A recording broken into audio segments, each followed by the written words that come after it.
आज की वीडियो में मैं आपको बताने जा रहा हूं कि जब आप पूजा करते हैं तो आपको झटके क्यों लगते हैं।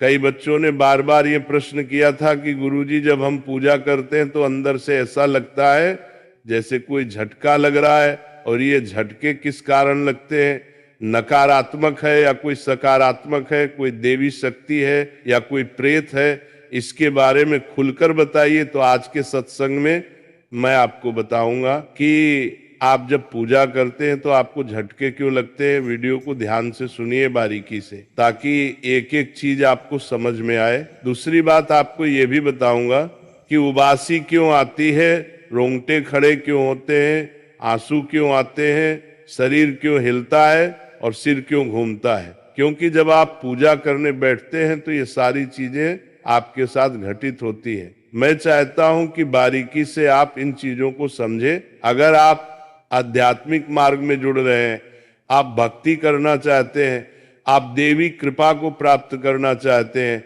आप देवताओं को जो है आकर्षित करना चाहते हैं, अनुभव करना चाहते हैं, तो आपको इन चीजों के बारे में पता होना बहुत जरूरी है। कई बार पॉजिटिव शक्ति के चक्कर में कोई नेगेटिव जो ऊर्जा है वह आपके पास आ जाती है और आपका बुरा होता है। घर परिवार में झगड़े लड़ाई झगड़े बढ़ जाते हैं, दिक्कत बढ़ जाती है। ठीक है, तो आपको ये पता होना चाहिए कि आपके पास जो शक्ति आई है वह कोई नेगेटिव शक्ति तो नहीं है या कोई ऐसी शक्ति तो नहीं है वो किसी प्रकार से आपको नुकसान पहुंचाने की कोशिश कर रही है। तो वीडियो को ध्यान से सुनिए। दूसरी बात कि आप एक काम करना बिल्कुल जरूर शुरू कीजिए। रोजाना छत के ऊपर एक जो मिट्टी का बर्तन होता है उसमें पानी रखना शुरू कीजिए, पशुओं के लिए, पक्षियों के लिए, ताकि वह लोग पानी पी सके। पक्षियों के लिए, क्योंकि ये जिम्मेदारी हमारी है।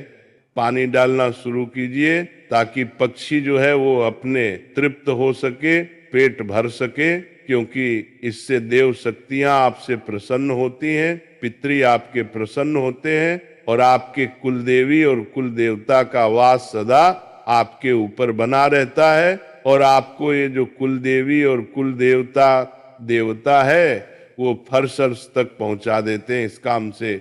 तो चलिए शुरू करते हैं।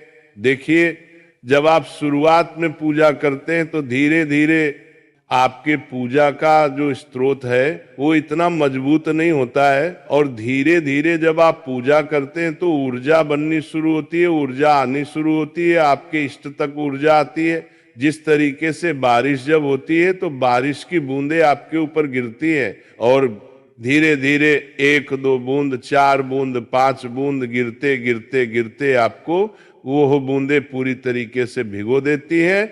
उसी तरीके से जब आप पूजा शुरू करते हैं तो जिस इष्ट की सेवा करते हैं, जिस इष्ट की पूजा करते हैं, उनकी ऊर्जा हो कि बारिश होनी शुरू हो जाती है। कभी 1 किरण, कभी 2 किरण, कभी 3 किरण। तो इस प्रकार से आपको ऊर्जा धीरे धीरे प्राप्त होती है और आपका शरीर उस ऊर्जा में भीगता चला जाता है, भीगता चला जाता है, आपकी आत्मा तक वो ऊर्जा पहुंच जाती है। इसी कारण से, इसी ऊर्जा के माध्यम से आपका जो ऊरा है वो तैयार होता है, और जिसका ऊरा जितना ज्यादा मजबूत होगा उतना ही वो तेजवान होगा, उतनी ही शक्तियां उसकी तरफ आकर्षित होंगे। कोई नेगेटिविटी उसके शरीर में फिर प्रवेश नहीं कर सकती है। तो जब पूजा करते हैं तो धीरे धीरे उस देव की ऊर्जा की बारिश होती है आपके ऊपर। तो एक ऐसा समय आता है जब वो ऊर्जा की धीरे धीरे बढ़ जाती है। काफी बढ़ जाने के बाद क्या होता है, आपको सबसे पहला जो आपको क्या होता है, सबसे पहला कारण होता है जो आपको उबासी आती है। उबासी आनी शुरू हो जाती है, बड़ी बड़ी उबासी आती है। आपको मंत्र जब करते हो, मंत्र के बीच बीच में उबासी आती है। छोटी उबासियां बहुत बड़ी बड़ी उबासानी चल रही है शुरू हो जाती है। 5 सेकंड 10 सेकंड की उबासी तक आपको आनी शुरू हो जाती है। वो ऊर्जा के कारण होता है, क्योंकि वो जो ऊर्जा है आपके शरीर में जब शोषित की जाती है ना, जब आपके शरीर में जाती है, अवशोषित होती है, वो ऊर्जा आपके शरीर को शुद्ध करने का काम करती है। सबसे पहले वो आपके मूलाधार चक्र पर बैठती है और मूलाधार चक्र को शुद्ध करने का काम करती है। जिससे क्या होता है कि जैसे आपने जल देखा है, पानी को जब गर्म करते हैं तो ऊपर भाप निकलती है, तो भाप ऊपर की तरफ ही तो जाती है। ऐसे ही जब आपके मूलाधार चक्र पर ऊर्जा बैठती है और मूलाधार चक्र को जब वो जागृत करती है और मूलाधार को चक्र जब घूमना शुरू होता है तो उससे जो नेगेटिविटी यानी कि अपवित्र होकर निकलती है वो मुंह के जरिए बाहर निकल जाती है। दूसरी बात, रोंगटे खड़े होने आपके शुरू हो जाते हैं। जो रोंगटे हैं आपके वो खड़े होने शुरू हो जाते हैं। ये आपके इष्ट की कृपा का ही एक कारण होता है। कई बार आप जागरण में जाते हैं, किसी पूजा में जाते हैं, किसी मंदिर में जाते हैं, या फिर कभी आप भगवान की बात, अपने इष्ट की बात करते हैं, उनकी चालीसा या उनका कोई पाठ सुनते हैं, मंत्र सुनते हैं, तो भी आपके साथ ऐसा होता है। क्योंकि जब आप वो सुनते हैं तो उस मंत्र की जो ऊर्जा है ना, वो कनेक्ट होती है, वो जुड़ जाती है आपके अंदर की जो ऊर्जा से, इसलिए आपके साथ ऐसा होता है। ठीक है, अब बात करते हैं जो झटका लगता है वो क्यों लगता है। आपको झटका इसीलिए लगता है कि जब आप पूजा पाठ शुरू करते हैं तो जो नीचे की जो ऊर्जा होती है, जो मूलाधार चक्र पे जो ऊर्जा होती है, वो ऊर्जा एकदम ऊपर की तरफ जो है वो जोर लगाती है। होता क्या है कि जैसे ही आप पूजा कर रहे हैं तो वो एकदम उठने की कोशिश करती है। जैसे आप देखेंगे ना, किसी चीज को एकदम बोतल है, एक बोतल को, खाली बोतल को पानी में डूबने की कोशिश करो, खाली बोतल को, तो एकदम वो झटके से ऊपर आएगी। तो इसी तरीके से झटके से ऊपर आती है वो ऊर्जा, एकदम झटके से ऊपर आती है। ठीक है, तो इसी कारण आपको झटके लगते हैं। मंत्र जप करते हैं तो आपको अजीब सा झटके महसूस होते हैं, इसी कारण होते हैं। साथ ही आपके ऊपर जब आपके इष्ट की कृपा होती है तो आंखों में आंसू आते हैं, आपके बहुत ज्यादा आंसू आते हैं, देख देख कर रोना आता है आपको। ठीक है, भाव इतना जग जाता है कि आप अपने आप को खो बैठते हैं, आप सिर्फ मंत्र मुग्ध हो जाते हैं, आप अपने इष्ट को ही देखना पसंद करते हैं और उन्हीं को देखते रहते हैं। तो ये सब पॉजिटिव ही साइन है, सकारात्मक ही साइन है, ये पूरा ठीक है। साथ ही शरीर आपका हिलना शुरू हो जाता है। कई लोगों का शरीर जो है वो आगे पीछे हिलता है, कई लोगों का शरीर गोल गोल हिलता है। ठीक है, तो कई लोगों के शरीर में क्या होता है, किसी का हाथ जो है वो फड़फड़ा आता है, किसी की आंख फड़फड़ आती है, किसी का एक पैर जो है वो हिलता रहता है, किसी का एक कंधा हिलता रहता है। तो ये सब एक सकारात्मक ऊर्जा का कारण होता है, क्योंकि जो शक्ति आपके ऊपर आई है, आपके शरीर में जिस शक्ति ने प्रवेश किया है, वो शक्ति एक स्थान चुनती है, अपना उस स्थान पर जाकर वो बैठती है, और जिस स्थान पर वो जाकर बैठती है तो उस स्थान पर जो है ना वो झनकार होती है, स्पंदन होता है, वो चीजें, वो शक्ति हिलती है। ये कई लोगों का आपने देखा होगा, जब उनके ऊपर सवारी आती है तो उनका कोई एक हाथ हिलता है, कोई एक पैर हिलता है, कई बार सिर, सिर्फ गर्दन घूमती रहती है, कई लोगों का कंधा हिलता है।